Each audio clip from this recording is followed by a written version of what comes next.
Hey everybody, just going to take a quick break from the show to get you styled up with Stitch Fix. Shopping's hard. It's hard. With Stitch Fix, you get a stylist, though, who understands your style, your size, your budget, and they do all the shopping for you. Wow. This is excellent. Shopping, I'm telling you, shopping and figure out your style, it's overwhelming. Let somebody help you when it comes to getting dressed. We don't know what we're doing, so we let Stitch Fix help us out. A Stitch Fix stylist there. They know what works on us. We get the prices that make us look really good, and it feels good. You get some confidence boost walking around knowing that you're looking decent here. Oh, yeah. Yeah, we just give the stylist our sizes, style, budget preferences. We order boxes when we want, how we want, no subscription or any of that required. And they send called Just For Me pieces as well. Like, maybe you'd like this, and it's awesome. Outfit recommendations, styling tips. You keep what you love, you send back the rest. It's super easy. Yep. You can do it, and we are doing it because it's excellent. Personal styling for everyone. Get started today at stitchfix.com/STM. That's stitchfix.com/STM. Now back to the show. Hey everybody, just going to take a quick break from the show to tell you a little bit more about Rocket Money. It's the start of a new year. It's the perfect time to get organized, set your goals, prioritize what matters most. And for me, top priority is getting myself together here. Financial wellness, doing that, which that feels important, you know? Just feels like adult stuff that you have to do. And thanks to Rocket Money, my goals feel achievable now. They show me all my subscriptions in one place, help me easily cancel ones I forgot that I've been paying for, which happened to me. Absolutely happened to me. I had, for years, I was paying for something. I was like, what is going on here? Rocket Money found it and saved me lots of money since then, because it's been a while. So they did a great job here. Rocket Money is a personal finance app that helps find and cancel your unwanted subscriptions, monitors your spending, and helps lower your bills so you can grow your savings. Rocket Money has over 5 million users and has saved a total of $500 million in canceled subscriptions, saving members up to $740 a year when using all the app's premium features. Cancel your unwanted subscriptions and reach your financial goals faster with Rocket Money. Go to rocketmoney.com/smalltownmurder today. That's rocketmoney.com/smalltownmurder. rocketmoney.com/smalltownmurder. Now back to the show. Hi, I'm Ashley Flowers, and if you're like me and grew up watching America's Most Wanted and reading Nancy Drew, then hi, you're a crime junkie. And I bet that passion for solving mysteries never went away, which is why we've assembled a team of reporters to dig deep into all the cases we still obsess over. Each Monday, my best friend Britt and I will bring you a case that you won't be able to stop thinking and talking about. So join us by listening to Crime Junkie wherever you listen to podcasts.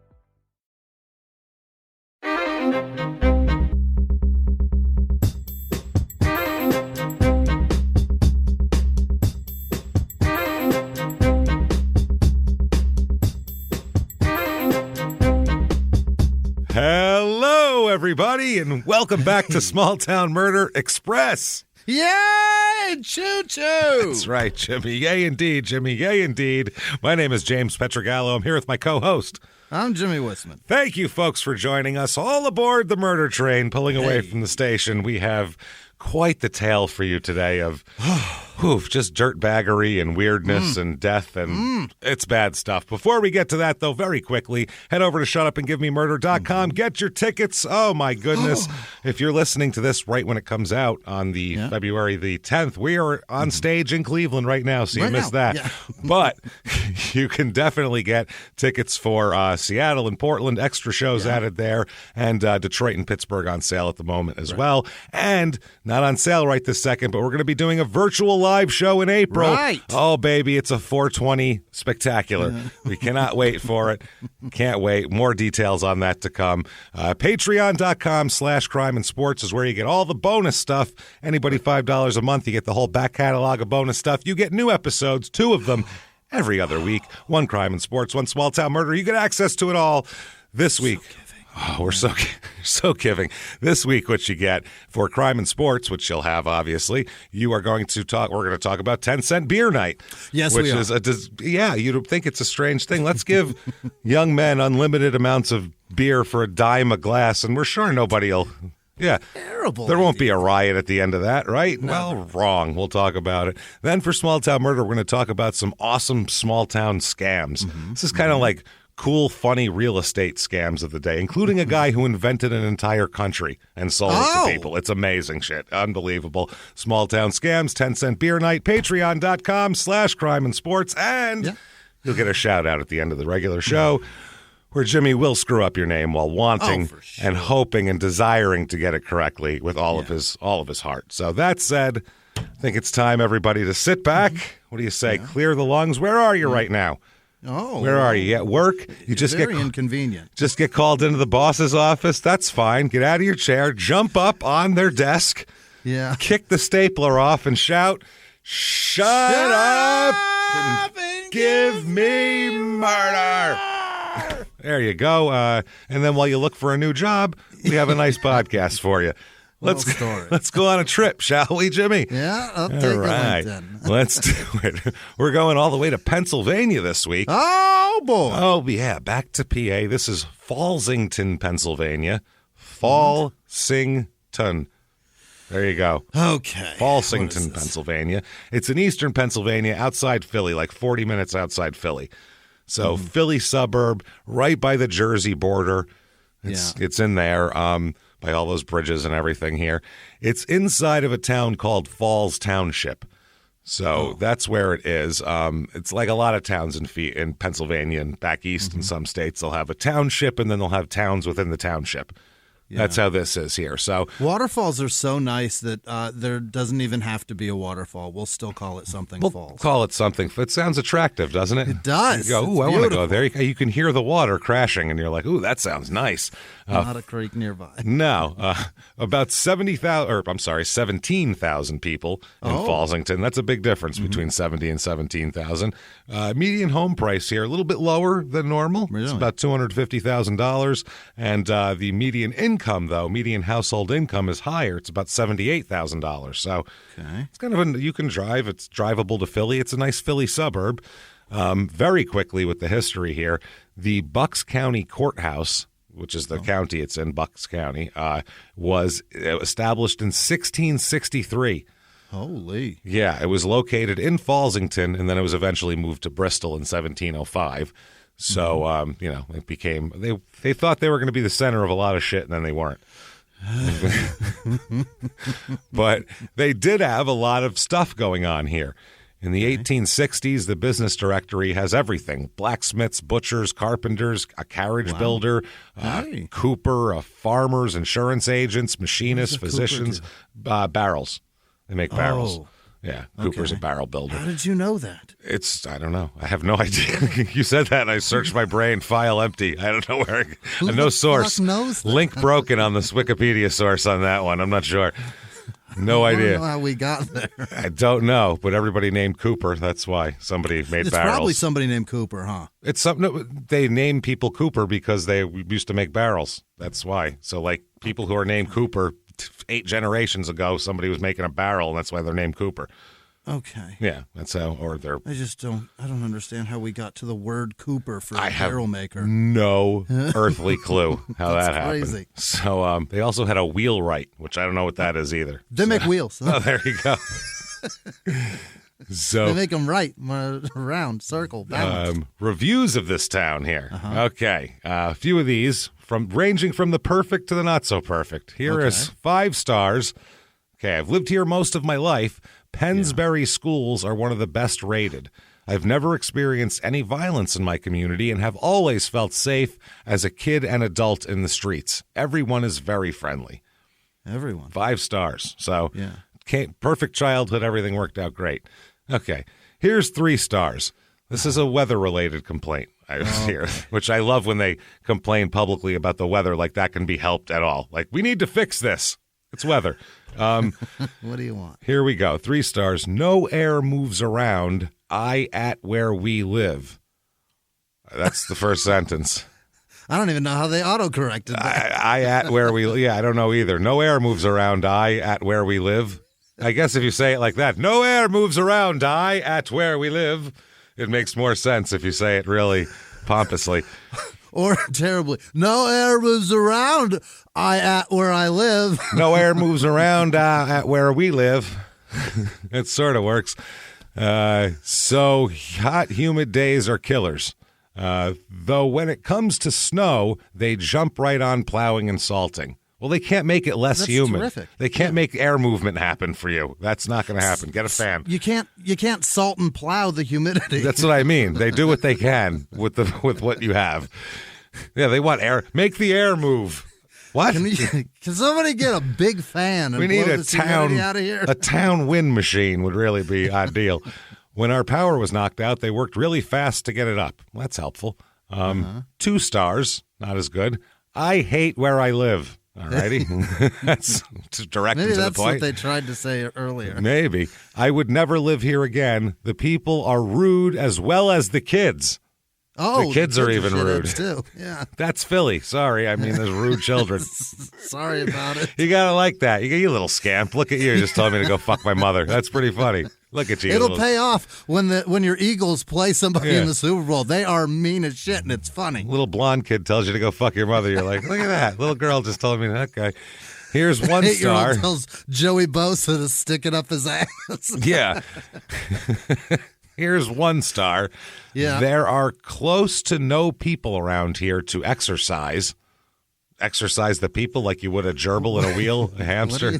Yeah. Exercise your dog. I don't understand. You think people just come around and force them? Hey, move those legs.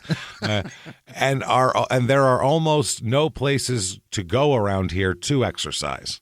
Well, the outdoors is really your oyster. There, you can just run. You just move. You just run to Jersey. Who cares? Run across the bridge, run back. Run up the steps. Rocky did it. What the fuck? He exercised. Rocky found plenty of places to exercise. Don't you got a chicken? Chase it. Chase it. Let's do this. Good God. Find a mountain, haul a log up it like it's Russia. There you go. There you go. Put some shit in a backpack and run. Let's go. Things to do here in this town. Historic Fallsington Day. Oh. Yeah, a celebration of our past, including live music, historical demonstrations, artists, crafters, blah, blah, blah, food trucks. Sure. They have truckers. No, that's not truckers. That would have been a very... One of the events is Tucker's Tales Puppet Theater. Trucker's Tales Puppet Theater would have been a way different puppet show. I don't want to see that puppet show. Hi, how much for a blowjob? Well, it's a slow night. How about 15? Well, I don't know. You ain't got no teeth. Let's say 10. All right, 10. And then watch the puppets go climb in an 18-wheeler cab. That's a very different puppet. That's a different puppet show. Watch out for the hot plate. I don't think that's one for the kids. Oh, man, that's fucking I hilarious. burned my tit on your hot plate. Oh, Jesus, I told you to be careful. Also, the Rising Turtle Dancers. I don't know if those are gross. turtles dancing or people, I don't know, dancing about turtles. Somebody's got a shit. Not positive how that works, but there it is, everybody. Shit dance is, they're doing it. They're doing it. So the Bucks County Irish Festival is also taking place. Oh, get there. It's $5 a person. Yeah. Irish festivals are fantastic. The food is tremendous. It says we encourage, the Irish are known for their cuisine, Jimmy. Oh, God. They're not known for their cuisine. I know, but I love it. They're known for soda bread, for boiling and famine. Yes, they do. I like shepherd's pie and soda bread is good, and the rest of it, it's like, what are you people doing? We just need something to hold down the booze. You see, doesn't matter what it tastes like when it's this fucked up. Oh, this bread is good and dry. Yep. That'll soak plenty. Yeah. Oh, that's better. That's better, yes. So that's pretty good.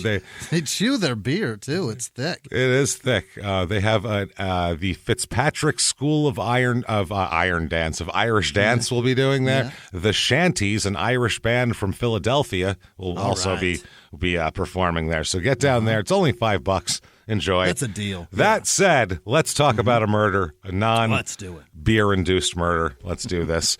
Wow. I'm going to read you the first sentence of the court document when it starts talking about the actual crimes here. Quote, This tale begins in the remote passages of the appellant's youth and unfolds to a tragic denouement. They said that where? The beginning of the facts of the case. Oh, They're my like, God. you need to be braced for this. When the court document says, dude, this shit's crazy at the beginning, every once in a while it'll be like, this plays out like a drama from Shakespearean time. There'll be like a commentary from, this is so dry. It's a legal document. It's very dry. So when someone inserts... The court document is, these court documents are rated R. Yeah. When someone inserts dude at the beginning of it, like, that's super weird. Dude, this shit's crazy. Okay, check it out. And then they tell you legal stuff. And when the Motion Picture Association is involved, that's a problem. It's weird. So let's see here. The actual murder itself is going to take place in 1980, but let's go back a little bit. Let's talk about some people for a second first before we get there. We'll lead up to there. Let's talk about George Gregory. Everyone's naming their kid Gregory out there lately. That's a very popular name. Sounds very Irish. George Gregory Orlowski is his name. He's born in 1955, and oh, wow, he's an interesting guy. When he's a young child, a young boy, not even of working age yet, we're talking 10, 11, 12, he began apprenticing at a, food store, little market, okay, in Fallsington. He apprenticed to a guy named Albert Kellett Sr., is the guy who ran the store. What was his job there? Just regular grocer? Well, he was apparently a butcher's boy. Yep. Whatever that was in the 60s. I don't know. I picture him tying the wax paper thing around the... Yeah. He ties the little ribbon at the end. And he'd clean the market also. He'd sweep and mop and do all that kind of shit. And basically this guy was teaching him how to be a butcher and how to do stuff like that. That's the most coveted job in the store. How to do grocery store stuff. He was, and this Kellett here, he was treated him like a member of the family. He treated him like, he was like another son of his. And this is the Kellett Family Market in Fallsington. So he's also, while he's working at the store, George Gregory Orlowski, he also is really close to the shop owner's son as well, as you might imagine. He's grows up like a brother to him. They're both in the store all the time. The son is 2 years older than Orlowski, but he is Albert E. Kellett Jr., better known as Skip. Yeah. We got some fun nicknames in this one. And how old is Skip? Skip's 2 years older. He was born in 1953. So, but what year are we in at the moment? He's a teen, Orlowski. Yeah. So a teenager named Skip is not good. Mid-60s, too. Well, Skip was weird. Okay, but Skip, yeah. Is it? As a teenager, you can call somebody Skip? In the 60s, yeah. In the mid-60s, yeah. Until anybody smoked weed, yes. Once somebody did drugs, they're like, man, don't call me Skip. What the fuck are you talking about? Stop that. Skip feels like a mid-50s guy. I'm trying to get lit. Well, yeah, they probably started calling him Skip in 1956. You know what I mean? When he was Skippy 3. Skippy is no good. No, that's what I mean. But when you're 3 in 1956, they probably call you Skip. Hey, Skippy. That was a Jesus. So he worked there. He worked there as well. But apparently Skip didn't get along with his dad real well as a teenager. So that's why he's not there, huh? Well, Skip ended up getting a different job somewhere else, whereas Orlowski stayed on the Kellett shop to do his work there. So they're basically brothers, though. That's the thing. These two are so close, Skip and Orlowski, that they grow up as brothers. They kind of like brothers do. They go through times where they're fighting and then they're not fighting and, teenage boys. And then as they get older, it gets to be their problems become more adult problems. Rather than just where, something little, something where you stole my shirt or something like that. Yeah. Now it's drug deals that had gone sour that they fight about. Oh, no. So, yeah, things get a little bit different, strange. So 1975, Kellett Sr. sells the store.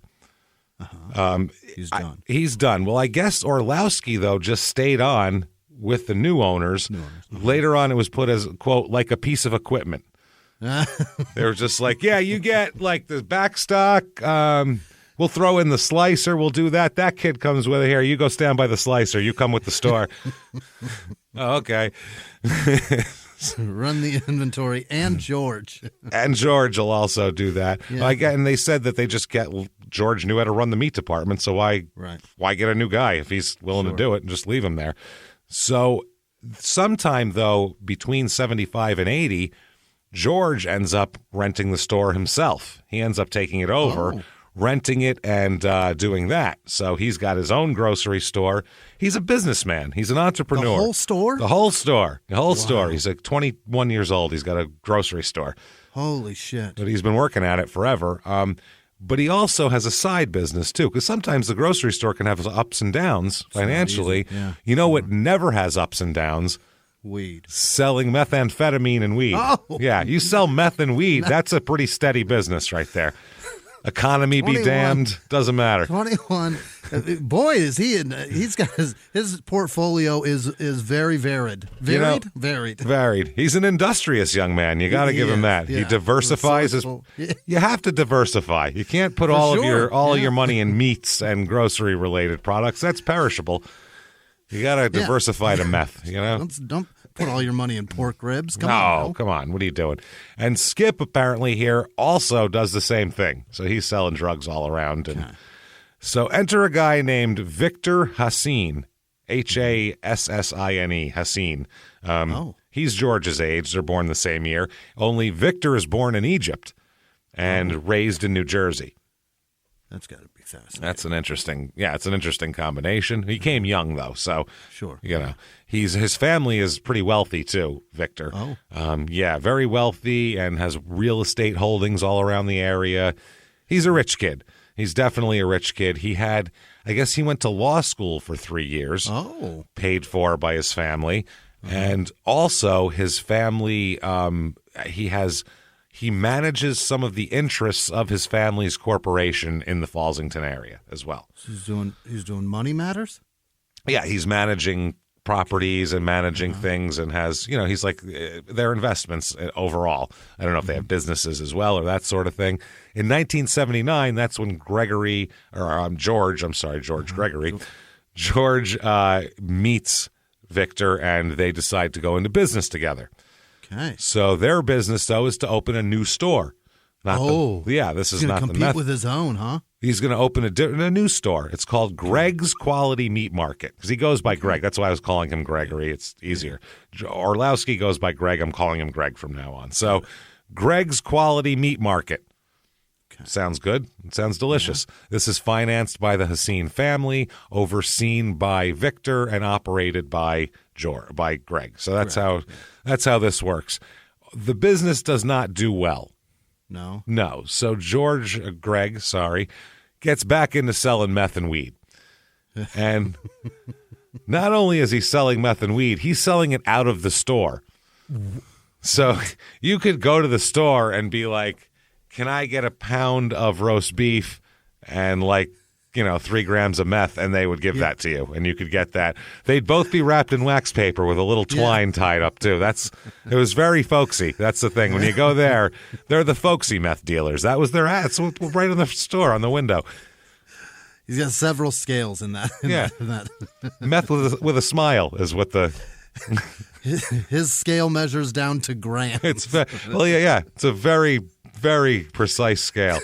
Can I get 3,000 grams of ham, please? Grams. If he's doing meth, it's got to go lower than that. It goes to the 100th of a gram, and you can also weigh up to a side of beef on it. So it's pretty good. Very sensitive. Very sensitive. So he's selling it out of the store, which is fucking crazy. That's not good at all. Greg's slinging this shit, and also several of his employees are as well. He's got them. Oh, God. It's not just a secret that they come in, talk to, hey, where's Greg? And they go talk to him. He's got, it's like look, we sell meat and meth here. That's Greg's Meat and Meth. Go on down to Greg's Meat and Meth. It's not good. What a strange combination of businesses, too. That's so weird. It's a great front, and cover. Who the fuck's going to figure that out as somebody's leaving with a wrapped up bacon? You know what I mean? you wrap it all up so it just looks like somebody picked up a fish. But they're like, man, a lot of people that like meat have running sores for some reason. That's really weird. Fascinating. That guy just bought a bunch of meat because he has no teeth. He has no teeth. And he just like walked off down the street looking back over his shoulders. Didn't get in a car. He didn't. I think he lives in that dumpster over there. Why is he buying top sirloin? What's happening? A lot of top sirloin in the cart of that man with no teeth to chew it. That's a lot of young people. Wow, the butcher shop's hopping with these very shitty looking people. Not your normal clientele, but man, are they busy. I'll tell you what. Good for them. Sores, no teeth. Evidently, that meat treat makes you really. Nobody eat that meat. Fall apart. Nobody eat that meat. Holy shit! So Victor's also advising Greg on how to squeeze more profit out of the drug sales. You know, how to step on it better, how to better organize. He's a businessman, Victor. You know. It's not bad. Greg's a butcher who sells meth. His business skills aren't quite up to par. So, it's this whole thing is fucking crazy. So apparently everybody says that Victor has a very controlling relationship with Greg. He controls Greg because he's the money man and he's more aggressive of a guy. So he controls Greg. People say they've seen him kind of threaten Orlowski, threaten Greg in kind of nonchalant kind of ways, like where we both know that you're going to do what I say to do type of ways here. He needs to be everybody said Victor needs to be the boss of others. That's the way he is. He has to be the guy in charge and all that kind of shit. So he's, oh man, I keep saying that, but these people, one time they got in an argument, Victor and Greg, and Victor grabbed Greg and yanked his finger out of the socket. Just pulled it out. Oh, wow. Yeah, huge fart ensued. Giant. But biggest fart ever. No, he actually grabbed him and was like, come here. Dislocated his finger. Yeah, because he was mad at him because they got in an argument. He also punched one of the other employees for doing something. So you work here, it's a different kind of butcher shop. It's physical. Yeah, lots of threats to people all the time. He has feuds going on everywhere, Victor. Victor's a fun guy. So remember Skip Jr. here? Old Skip, yeah. Old Skip. Off selling meth alone. By 1980, Skip is in the picture still. He's around, and he also has a wife named Lois at this point. Now, everybody is about, Skip's 27, Victor and Greg are 25. Lois is 21 in 1980. She's going to be pregnant during this time, too, as well. So in June of 1980, early June, Skip purchases some meth from Greg for $150. Okay. Sounds like a lot of meth. It's probably a decent amount of meth back in the 1980. I'm not sure. I'm not big on my 1980 meth prices, but I'll get back into the price guide when we're done here, and I'll check it out. Look up the meth Beckett of 1980. The method of 1980. It tells you got to know what quality it is. Where was it made? In a junkie shed? Is this in like how yellow it is? A Mexican jungle? What are we talking about here? Yeah. Is this just like an Albuquerque fucking apartment? What are we doing? So I guess Skip gets the drugs back to his apartment, gets the meth. He's all excited and finds out that they're, as it's put, quote, an inferior quality. Oh. Yeah, they're shit meth. Right. He gave me garbage meth, and he got really pissed, Skip did. Yeah. Super fucking livid about this. $150 worth of useless meth. Useless. So he's so enraged, he calls Greg up, and he says, hey, Greg, he goes, that shit was the best. So fucking good. Can I get more? I want more. It's so good. You got to sell me more right now. So Greg said, sure, I'll be over in a little bit. What the hell? So Greg comes over to Skip's apartment, where, by the way, George used to live, and now Greg used to live, but he handed the lease over to Skip. So goes over to his old place, and when Skip lets him in, Skip, rather than having money in his hand ready to buy more, he's furious. His eyes are wild because he's been doing this inferior meth. Doing bad meth. Your meth sucks. Oh, my God. Meanwhile, his eyes are popping out of his head. Yeah. And he's holding a big club. He's just got a big club in his hand ready to fucking... Yeah. He's threatening. Like a caveman. Threatening Greg about, shitty meth, which is probably terrifying. Seems like it's working, man. Yeah, I would say so. So Skip threatens him with the club. Then he takes the drugs that Greg had brought, the new batch here, and all of his money as well. He robs him as well. That's not good. That's your friend. Robs Greg here. It was either $64 or $104. There's whatever. We're not sure. Give or take 40. So a few 20s in his pocket and a couple of singles. And then he told him to get the fuck out of the apartment. So he robs him. It's weird to invite someone over to rob them. That's strange. Usually you go to them to rob them. Yeah. Stop being lazy. You try to do that anonymously also and conceal your identity when you bring them to your place in which they used to dwell. They know of it, probably. They might have a key even. Aware of who and what just happened. Yeah. But at the same time, I guess if you're angry and you're saying that was shit, meth and you owe me fucking more speed, that would be a different thing. So a few days later, though, they had a meeting at the meat market. Old Greg's Meat Market is alive with a titter with activity where it's Victor Hassin, Greg, and various employees of the meat market, including William Eric Decker, who's another guy here. He's a general laborer, sometimes works at the meat market. He's 21 years old. He's called in the court documents an itinerant drug friend and convicted felon who'd been doing labor work for Hassin. That sums your whole life up right there. An itinerant drug fiend. Oh, drug fiend, not even friend. An itinerant drug fiend and convicted felon. That's fantastic. That's one a frightening man. One sentence that sums up your entire 21-year existence here.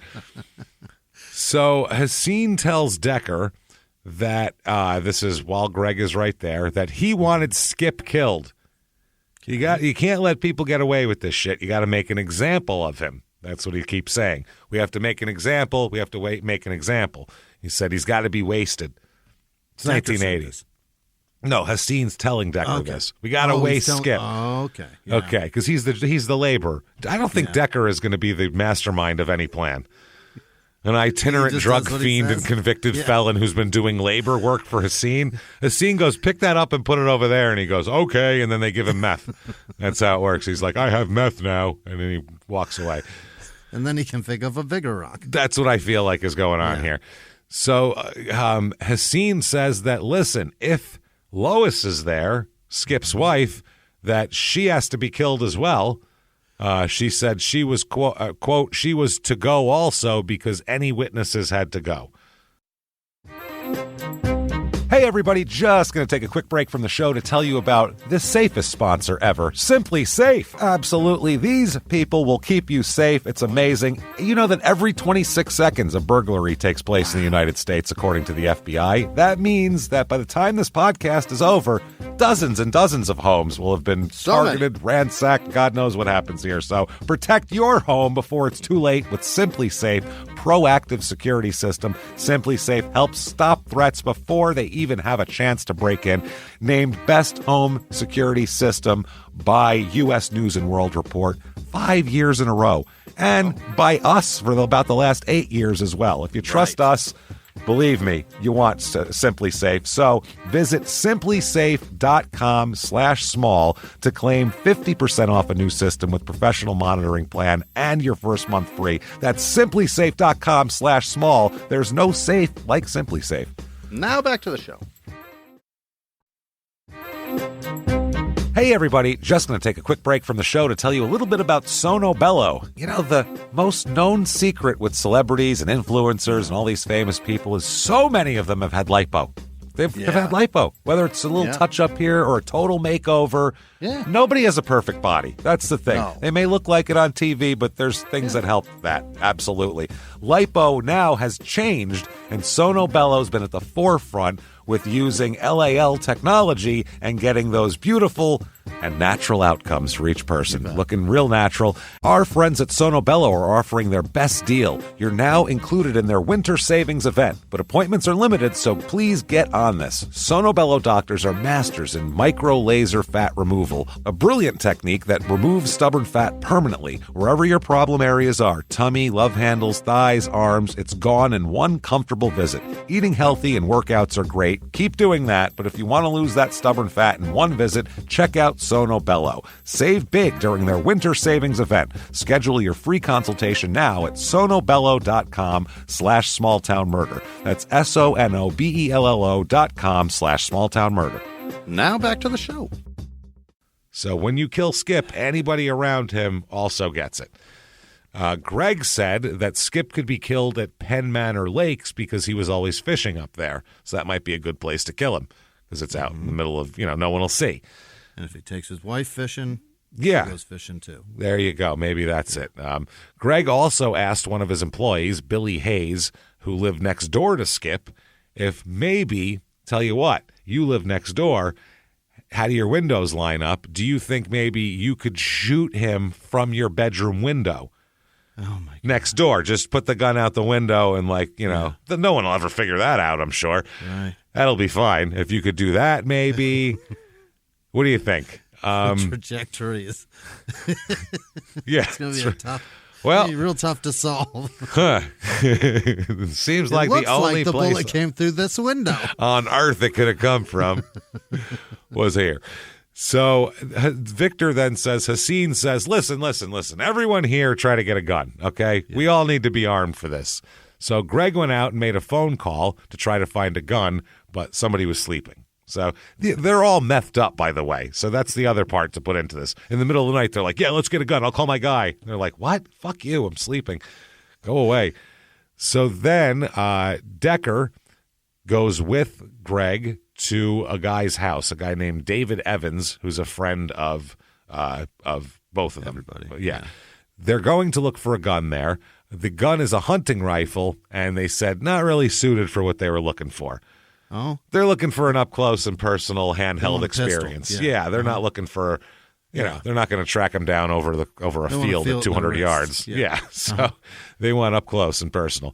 So Decker goes with Haseen to a guy's apartment named Ted Camera, he lives in an apartment that Haseen's family owns. He owns apartment complexes. Okay.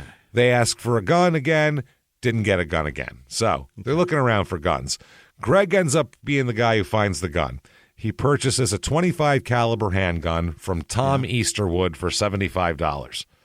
Pretty decent deal. He's armed. Yeah, now he's armed and dangerous and pissed off and on meth. So this is great. Armed with a lady gun.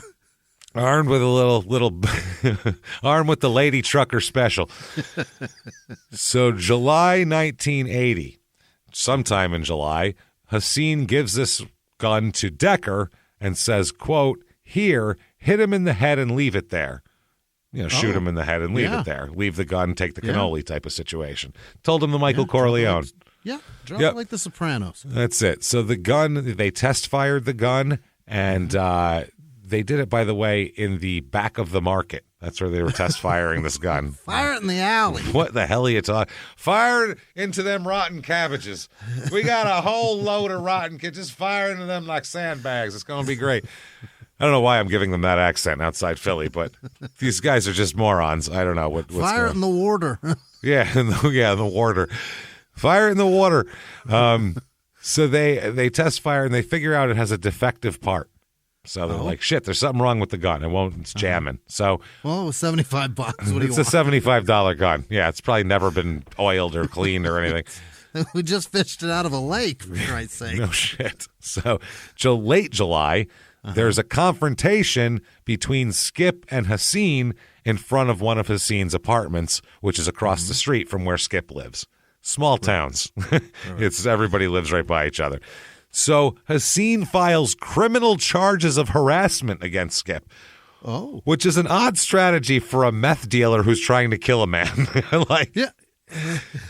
That is You want to harass him to death. What are you doing? I've never heard of a meth dealer filing a harassment claim with the police that their meth purchaser is not living up to their part of the bargain. This is the weirdest shit My ever. meth customer's real annoying. Is that right?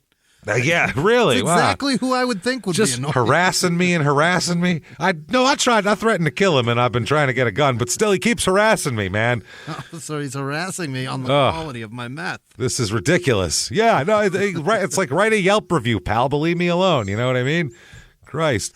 So later they add a charge of terroristic threats when Kellett calls the meat market and threatens to burn it down. Skip called the meat market and said, I'll burn that motherfucker to the ground. So August 1st, 1980, Haseen and Decker, they drive out to Edelman's gun shop to obtain a part to repair the gun. They didn't get the part, but they purchased a box of shells for the gun, which he signed for at the register. Perfect. And again, you bought shells for a gun that's broken. Good job. Right. We'll get the part one day. Someday we'll get the part, and we're going to need these bullets, though. So they come back from Edelman's, the gun shop. They pass Skip's apartment, and they see Skip. Oh? And Haseen tells Decker, shoot him now. See if it'll work. What? Just give it a shot. Cram a bullet in there and just throw it at him real hard. You pitched in high school. Give it a whirl. The rimfire, bite it. Holy shit. So Decker said, it's daylight. I'm not going to just... I'm not high right now, and I have lucid thoughts. And it was on the street in between two apartment complexes facing each other. Like, there's hundreds of people that live in this area. There's a giant spotlight in the sky. How about no? Crazy. Yeah, I don't think so. So he said, also, there's other people here. There's a guy over there. There's people over here. A guy walking his dog. They're like, this is crazy. So Haseen promises Decker that he could have one of Haseen's apartments if he kills Skip. He goes, I'll give you an apartment. That's how bad I want this guy dead. I'll give it to you. You can have it. So August 5th, 1980, nobody's dead yet. Enter The Breed. Yeah. This is a motorcycle gang here. Named The Breed. I don't know if this still exists anymore. No, the guys in it, so I got to assume no. The guys in it have better nicknames than The Breed even. So The Breed, there's a few guys here. Fred Tweet, I guess you'd call it. It's like suite, like a hotel suite with a T, but they call him Toot. So Toot, because you can't. Who can pronounce tweet? Tweet, yeah. So there's Toot here. And then there's also one of the founding charter members of The Breed, this gang, named Joseph T. Schwab Jr., who's 37 years old. His nickname, Jimmy? Oh, boy. Critter. So enter Critter and Toot of The Breed, okay? That sounds like a cartoon. Yes, it really does. Guys on motorcycles. You see that Critter and Toot this week? Hey, if you guys are still alive, Twitter and or Toot and fucking Critter, you really should pitch this as an idea. Things are so weird right now; it might actually fly. You might get this. You might get this made. If it's like animated, I think you can pull it off. Yeah. Put it on Adult Swim and make Toot be like a blue dog that does a lot of cocaine. Oh, absolutely. And then make Critter a small black child with a filthy mouth, and it'll work. I think it'll work. Small black child with a filthy mouth and his blue dog. A blue dog? That's a show. That's a show. Critter and Toot? That's a show. I'm sorry. That show works in itself. There are stoned college kids going, man, it's fucking brilliant. I was just like, it's more than, you know what I mean? Like, it's deeper than that, bro. I swear it's cerebral, It's man. cerebral. Jesus. Now, Toot had just been bailed out of jail by a guy named Kerry Conklin, who also worked as a laborer for Haseen and hangs out at the meat market. I assume sells drugs. He's not there for the chuck roast, probably. So, Toot had been jailed for offenses relating to the possession of a .357 handgun. Oh my! Which he had previously attempted to sell to Haseen. So if Haseen would have bought it, he would have maybe saved this guy some jail time. So Toot and Critter were asked by Haseen, What's your price, Toot and Crits? What's the deal? The Tooter and the Crit Man, I got to know, like, what are your stories here? It's so hard to take them serious when they have those stupid nicknames. And apparently Critter's a terrifying-looking man. He's a giant fucking guy who founds a biker gang. So, I mean, put that into context. Biker gangs are frightening, but their nicknames make them not so. That doesn't help any. If a guy shakes your hand and says, "Call me Critter," are you not going to laugh in his face? Oh, really? So, that is ridiculous. Critter. Well, you Critter. have that on shoulder to shoulder on a leather fucking vest. I'll be honest with you, too. This is one of those cases where, as I'm reading a bunch of murder cases, there's a man named Critter in this story. We're doing it. I don't care what happens. This dude's name is Critter. We're talking about him. So, Critter had collected money for Haseen. That's what he'd been doing. That's how they know each other. This is about a month he'd been working for Haseen doing that. He offers to sell Haseen. By the way, the price is $1,500 for Toot and Critter to get it done. Okay, $1,500. That's what a murder costs. That's what they'll. Yeah, they'll take him out for $1,500.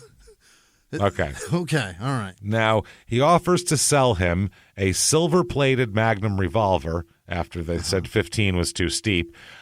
Quote, this is how Critter put it, quote, like the gun Matt Dillon carried. Wait, what? Matt Dillon had a gun? I don't know if that's like also an old-time cowboy, because this is before anyone knew who Matt Dillon, the actor, was. So it's confusing because I just picture Matt Dillon with a gun going, "I sell you this gun right now," and you're like, Matt Dillon? What the... Why do you're selling a guy with gel in his hair is selling me guns? Okay, but the $500 price was too high for that as well. They said it's a little too expensive. How badly do you want Skip dead? That's what I mean. You were gonna give a man an apartment. Isn't that more than $500 or $1,500? How bad do you want him dead?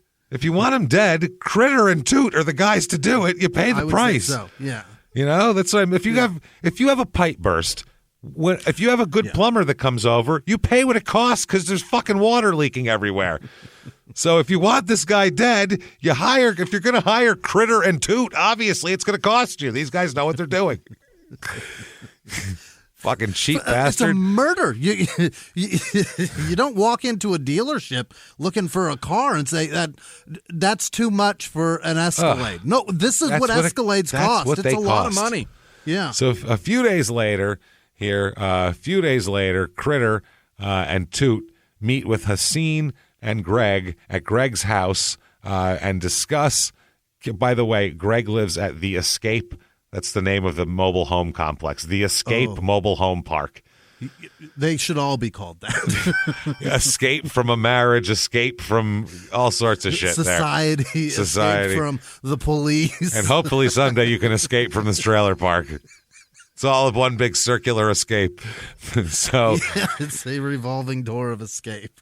Critter said this. Haseen said that they've been harassing him over Skip's been harassing over this meth deal, and so Critter would later say, quote, they wanted Skip wasted, murdered. They wanted him stuck in a barrel of lime, man, and thrown into the river.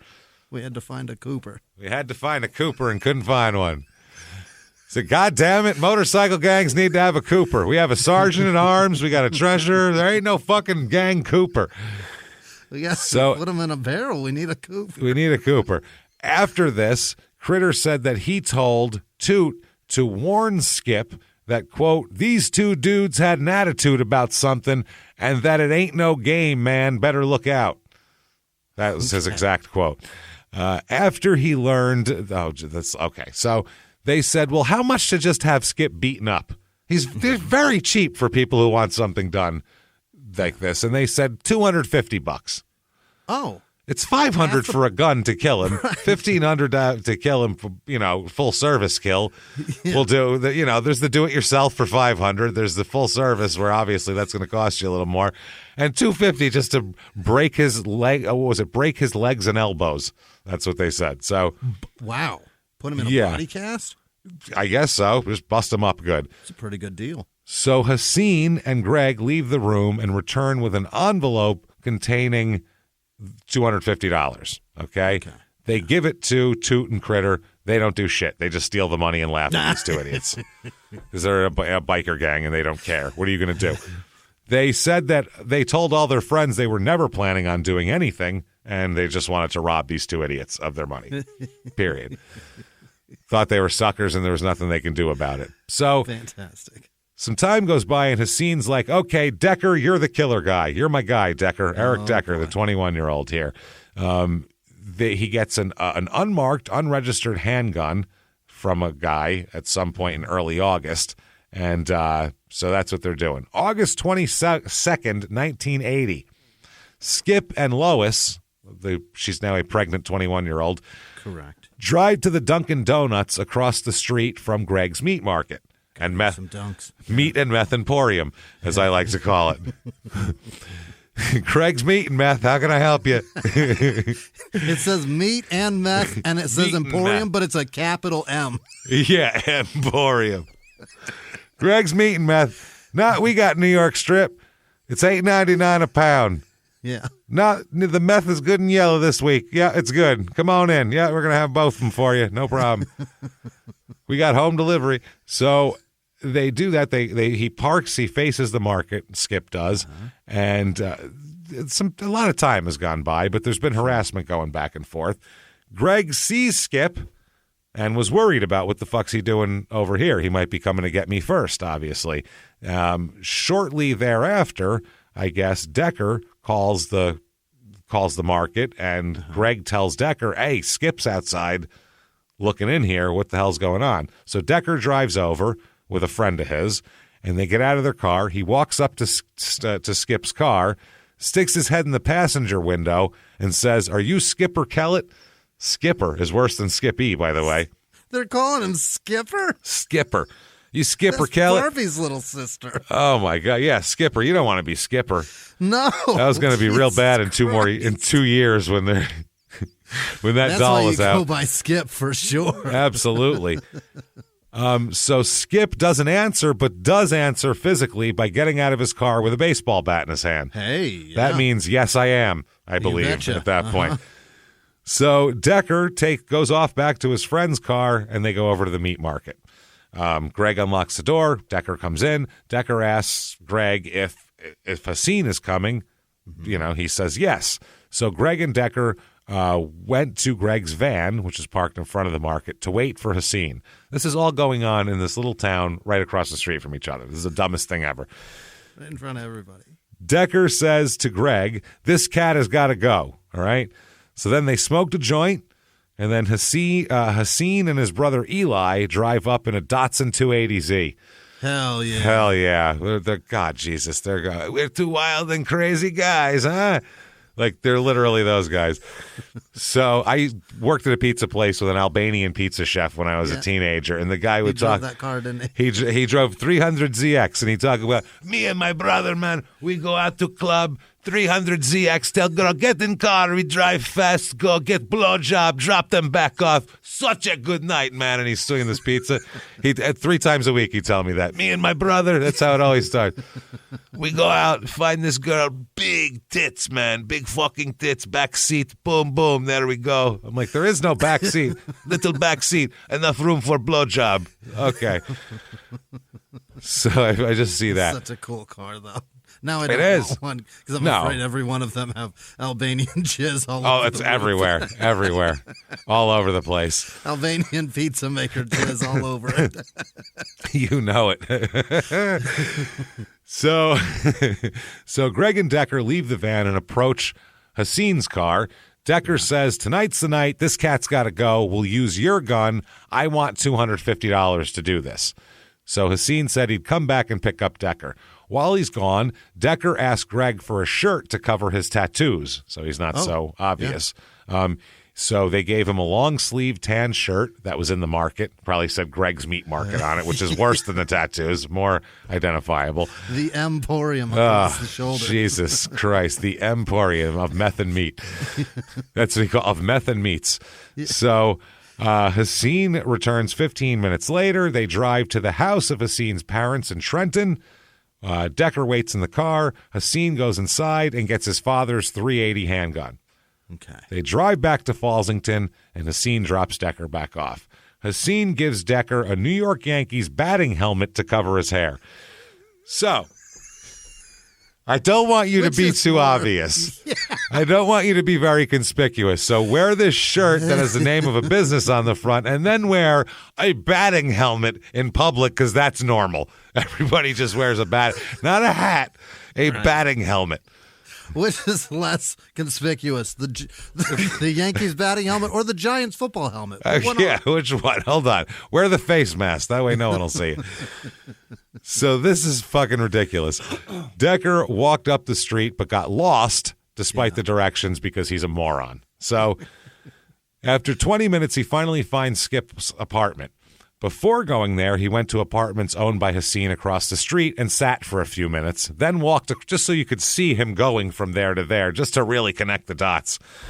Wow. Sat for a while in public in a batting helmet. In a batting helmet and a meat market shirt.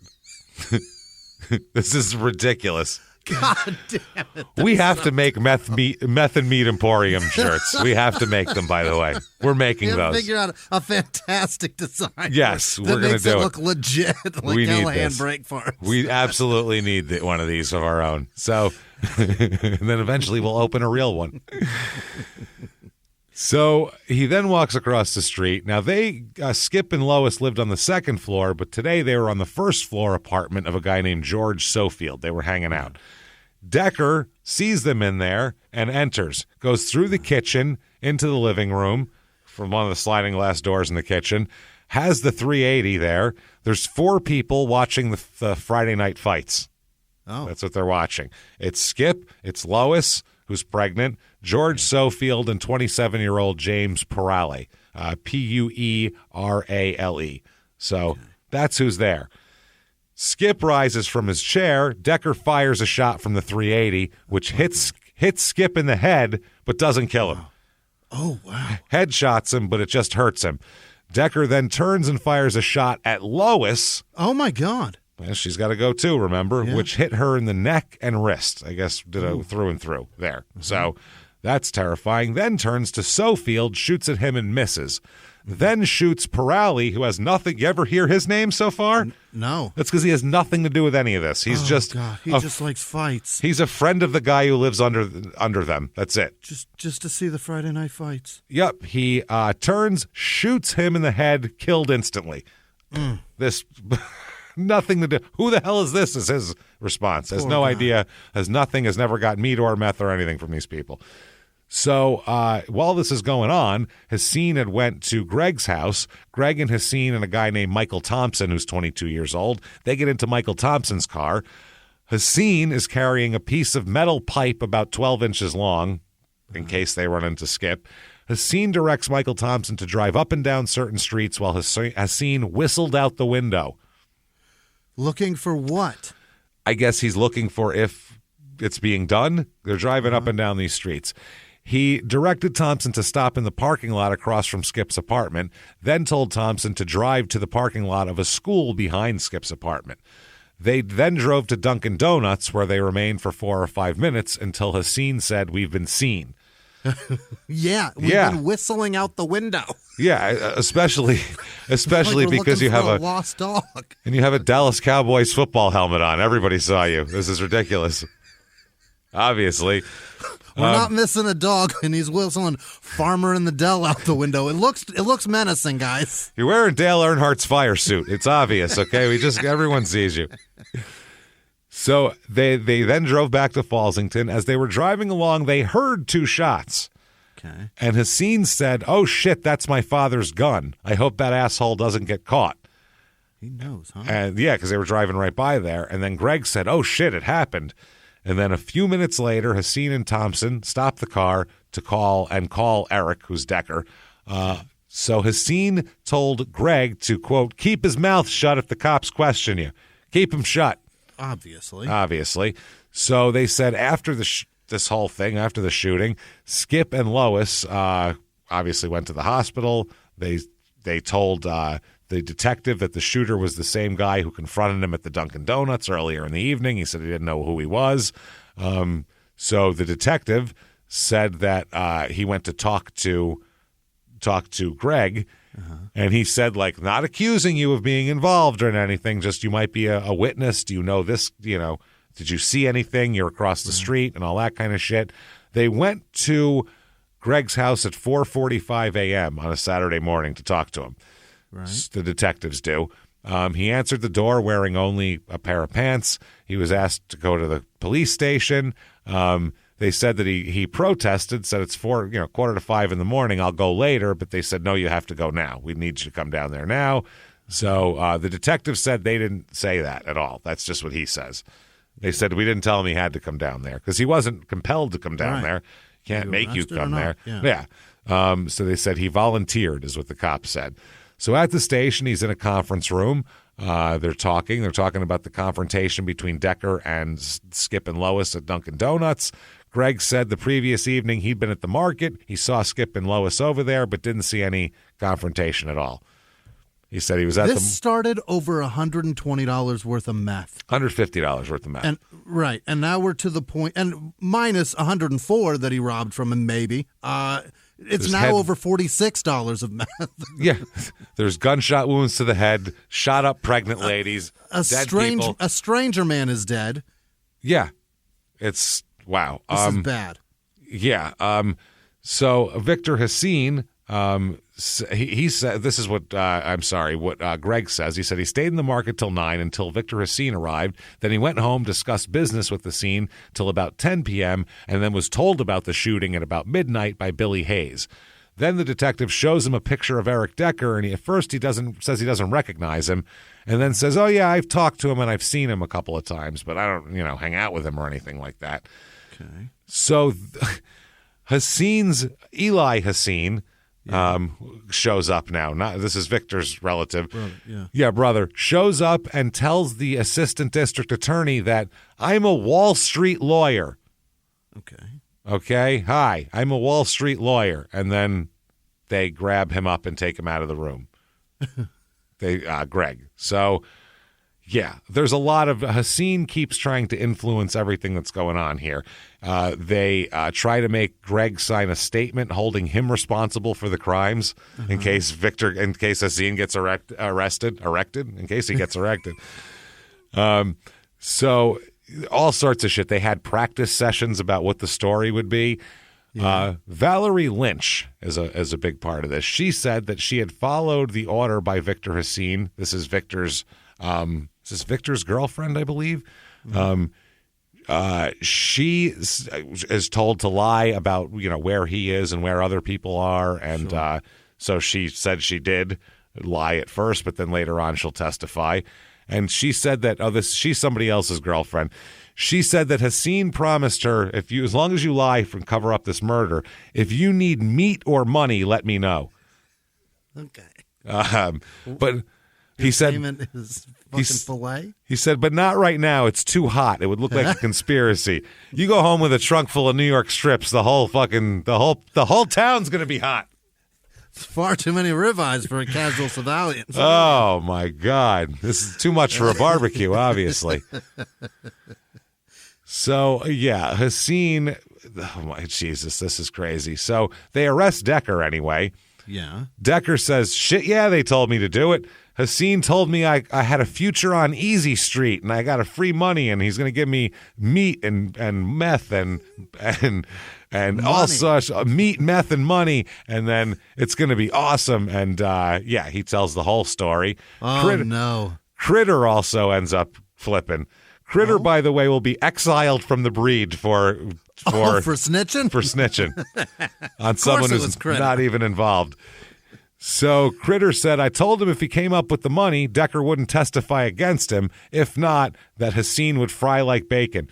He's not even connected with Decker, but he goes to them and says, this is what you're going to do. He's just extorting them.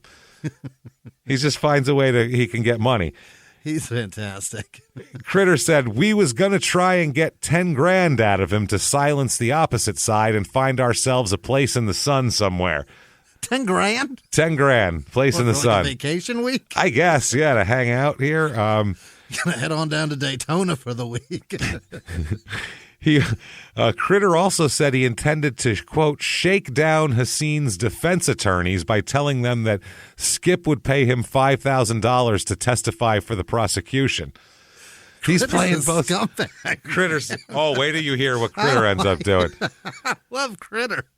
So Critter says he received $350 from a private investigator working for Haseen's defense after having offered to sell prosecution files to this private investigator. Uh-huh. Wow. So Thompson, after 2 months, Thompson finally goes to the police, the guy they drove with, and spills it all. So says, oh, yeah, I drove them around. They're talking all about it. Wow. So Toot comes forward as well. Toot says this is a big piece of the pie. Toot says, I got $250 to break elbows and legs, but we didn't do it. They said we intended to burn him for the money and never carried out shit. He said we took $250 and, quote, partied like dogs. Partied like dogs, baby. Okay. So George wants his initial. They talked to George or Greg. I'm sorry. They talked to Greg. Greg wants his initial statements suppressed, even though he didn't really say anything, except that he knew who Decker was and stuff like that. So they don't end up suppressing it. It goes to trial. Decker pleads guilty in January of 1981 for first-degree murder and is sentenced to, you, sir, may fuck off, life in prison for Decker. But he's going to testify against Greg and Haseen, who are co-defendants. They put them in the same trial, which it becomes a contest of who's guiltier. So they just dirty each other up horribly. Rather than work together to say neither of us did this, they both just add evidence onto each other. It's the prosecution couldn't have done a better job themselves of dirtying both of them up here.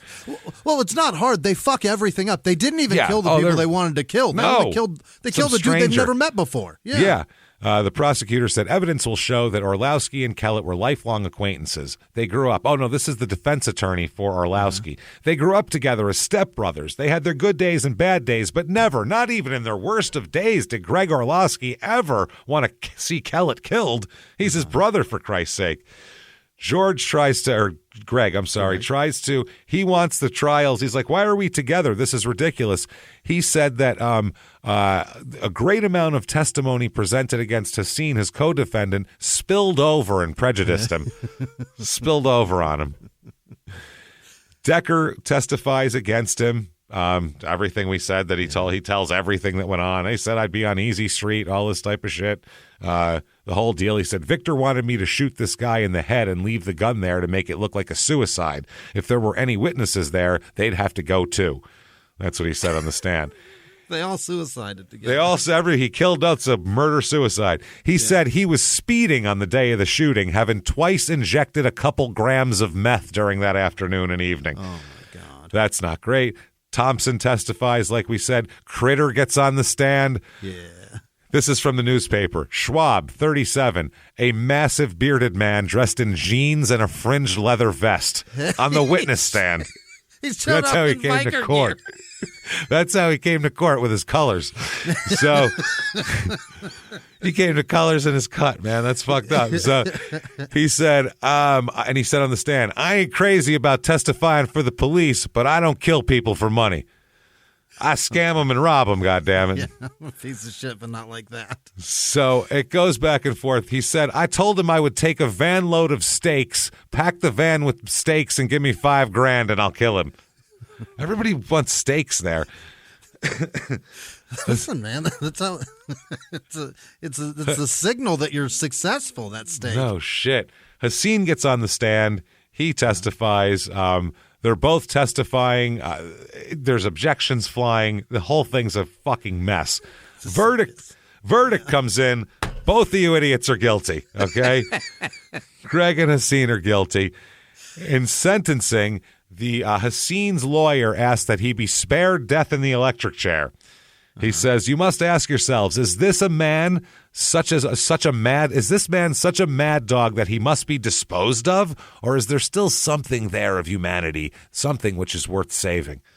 The jury, 7 women and 5 men, deliberate for 3.5 hours till they come back with an answer, and they say, "You, sirs, scumbags, may fuck off. Life in prison for both of you." Both of them. Both of you. That was the jury's recommendation, and the judge took it. They could receive sentences of 60 to 100 years more for the attempted murders and other different crimes and weapons and conspiracies and all that kind of thing. October 1981, Critter update after the trial. Okay.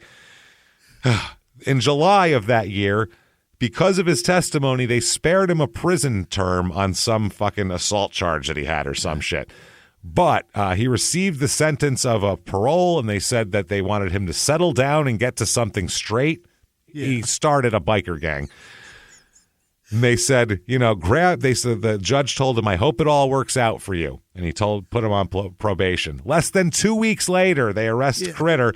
Critter's arrested and charged with rape, kidnapping, involuntary deviant sexual intercourse, and theft in connection with an incident involving an 18-year-old Morrisville woman.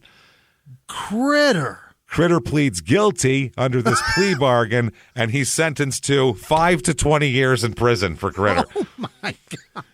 Jesus Christ. I liked him for a minute. That son of a bitch. He fucked me. He fucked us good, man. He really let us down. A guy named Critter letting us down. Critter, who starts a biker gang, lets us down. You can't trust anybody these days. So 5 to 20 and 85. He's probably dead now, right? He was 37 back then. The guys that live like that, I don't think live to 80, do they really? It's been 40 years. Probably not. If he is, I'm sure he's still a terrifying man. I'm not sure. So they both, Hassine and Greg, both appeal, and doesn't go anywhere. They both get their appeal stomped down. They're sitting in there supposedly for life. Hassine in jail writes a shitload of books. Is that right? Yes. I mean, he went to law school, remember. His writings have been reviewed favorably by the New York Times. He's garnered awards, 2 PEN American Awards in 1991 and 1992 for nonfiction writing. He also wrote poetry about prison life, published in an anthology of prison writings, The Crying Wall, in 2005. We'll talk about something else. But in April 27th, 2008, he died while in prison, Victor Hassine. Good. Under unusual circumstances, he was an outspoken advocate for prison reform, and his death is still under investigation. Though it is in the reports, it says he hanged himself here, according to the memo from the Department of Corrections. 2009, Greg is set free. They let him go. Life without parole is commuted. They said it was a super weird thing. It rarely happens in Pennsylvania, and he actually got it commuted to life on parole. Oh, my God. They said because he wasn't present for the murder and still insists he wanted no one killed. His defense was, "I just wanted Skip beat up." That's what he kept saying. I paid $250. I didn't try to murder anyone. I didn't try to murder anyone, so he's put on lifetime parole. In 2010, Hassine's book is released after he's dead, Life Without Parole, Living and Dying in Prison Today. And it's been used by sociology, criminal justice, and all sorts of professors to teach shit like that. It's used as a teaching tool in many colleges and all that kind of shit. It's in its 5th edition right now, still on Amazon. You can still get it on Amazon. Pretty amazing. So he must have been a decent writer, but a shitty guy at organizing a murder. And that is Fallsington, Pennsylvania, everybody. And one holy shit hell shitstorm of a fucking story, man. Holy shit, the Meth and Meat Emporium. One man's super lucky to be alive, the one that got shot at and they missed. And then the guy got shot in the head. He's alive. Survived. And then the girl and her baby lucky to be alive. Out of all this what a story. The only guy who died was a stranger. Just like somebody had nothing to do with it. So if you like that story, tell the world. Get on whatever app you're on. Please give us a good review. 5 stars helps a lot. Say something nice. It really does help drive us up the charts. sports. Be a pal. Also, head over to shutupandgivememurder.com. Get your tickets to live shows. We're all over the place. Yep. Seattle, Portland, extra shows there. Pittsburgh and Detroit and all that. Get your goddamn tickets and come see us. We can't wait to see you out there. Patreon.com/crime and sports. Anybody $5 or above. All the bonus material, everything we put out, whole back catalog. This week, what you're going to get, one crime and sports, one small town murder. You get access to it all. Crime and sports, 10-cent beer night. Give a bunch of young guys beer and wonder if shit'll get caught on fire by the end of the night, and it does. So 10-cent beer night, and then for small town murder, small town scams. We're going to talk about people scamming people all over. A guy who tried to sell a country that didn't even exist. We'll talk about that. Patreon.com/crime and sports. You want to follow us on social media? Very easy to do that. Shutupandgivememurder.com has all the links. Thank you guys so much for joining us. Pulling into the station. Here we go. Until next week, everybody. It's been our pleasure. Bye.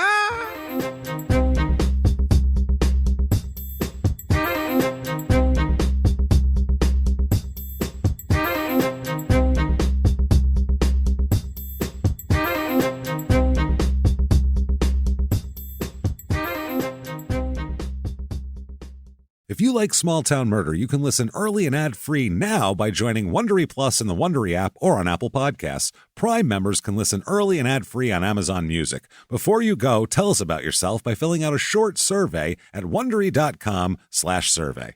A few miles from the glass spires of Midtown Atlanta lies the South River Forest. In 2021 and 2022, the woods became a home to activists from all over the country who gathered to stop the nearby construction of a massive new police training facility, nicknamed Cop City. At approximately 9 o'clock this morning, as law enforcement was moving through various sectors of the property, an individual, without warning, shot a Georgia State Patrol trooper. This is We Came to the Forest, a story about resistance. The abolitionist mission isn't done until every prison is empty and shut down. Love and fellowship. It was probably the happiest I've ever been in my life. And the lengths we'll go to protect the things we hold closest to our hearts. Follow We Came to the Forest on the Wondery app or wherever you get your podcasts. You can binge all episodes of We Came to the Forest early and ad-free right now by joining Wondery Plus.